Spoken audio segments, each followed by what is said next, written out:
Faut-il supprimer les critères de réalisation? Cette vidéo va me permettre de faire une petite mise au point après des questions d'étudiants en réaction aux vidéos qu'on a fait sur le focus externe et le focus interne. On avait effectivement vu qu'il fallait mieux que les élèves se focalisent sur le résultat plutôt que sur leur propre corps, car on a vu que la focalisation sur son propre corps a tendance à perturber les mécanismes automatiques du contrôle moteur. Donc à partir de là, c'est vrai qu'on peut avoir tendance à se dire qu'on aurait intérêt à totalement supprimer les critères de réalisation et simplement laisser aux élèves le but de la tâche avec le ou les critères de réussite. Je rappelle ici que le but de la tâche, les critères de réussite, c'est ce que doit faire l'élève. Par exemple, faire un ATR. Alors que les critères de réalisation, c'est ce qui doit guider l'élève sur le comment faire.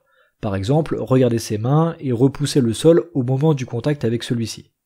Je vais essayer de vous montrer qu'il ne faut pas supprimer les critères de réalisation, mais plutôt les reformuler, les préciser, pour qu'ils orientent l'attention des élèves vers les sous-buts de la tâche et les guident vers le but final, mais sans produire une focalisation sur son propre corps.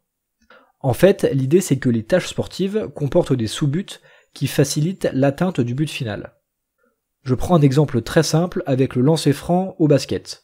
Le but c'est de marquer le panier, mais on sait que si on produit une trajectoire tendue, on annule quasiment toutes nos chances de marquer. A l'inverse, avec une trajectoire davantage en cloche, on optimise grandement nos chances. Produire une trajectoire en cloche est donc un sous-but qui permet d'atteindre le but avec une plus grande chance de succès. On peut aussi dire que produire une trajectoire en cloche, c'est un critère de réalisation pour réussir à marquer le panier. On voit donc bien que les critères de réalisation peuvent être extrêmement utiles pour guider les élèves vers le but recherché.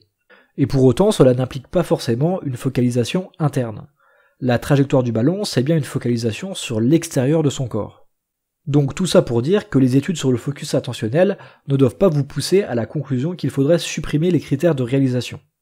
En fait, il faut simplement faire attention et essayer de les reformuler s'ils orientent l'attention des élèves sur leur propre corps. En badminton, par exemple, au lieu de dire « recule ton coude derrière toi avant la frappe », vous reformulez le critère de réalisation et dites plutôt « recule ta raquette derrière toi avant la frappe ». Après, bien sûr, il y a des activités où c'est plus compliqué.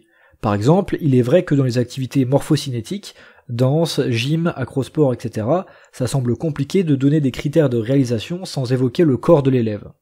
Comme je le disais dans une autre vidéo, certains auteurs, comme Stefan Kunzel, pensent que les activités morphocinétiques sont une exception à la règle et que dans ce cas, les critères de réalisation de type focus interne ne posent pas problème.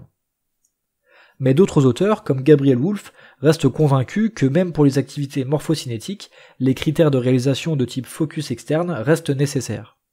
Du coup, ces auteurs conseillent alors de fonctionner avec des analogies. Par exemple, pour le grand jeté en danse, on pourrait dire aux élèves d'imaginer qu'ils doivent sauter au-dessus d'un lac, plutôt que de donner des critères de réalisation techniques. D'ailleurs, les analogies peuvent être aussi des conseils très efficaces dans les activités topocinétiques. Par exemple, imaginez griffer le sol en athlétisme pour être en cycle avant, ou imaginez que le ballon est brûlant en volleyball pour réduire le temps de contact, etc. Bref, pour résumer, retenez de cette vidéo qu'il ne faut pas supprimer les critères de réalisation, mais plutôt les formuler de manière à ce qu'ils dirigent vers les sous-buts de la tâche, plutôt que vers des éléments purement techniques. L'idée, c'est que les critères de réalisation puissent guider l'élève et l'aider à atteindre le but final, mais sans que ces critères soient orientés sur son propre corps. Si vous avez besoin d'une référence supplémentaire, vous pouvez citer Didier Delinière qui disait dès 1991 dans son article Apprentissage moteur et verbalisation qu'il est préférable de verbaliser les sous-buts de la tâche plutôt que les éléments purement techniques.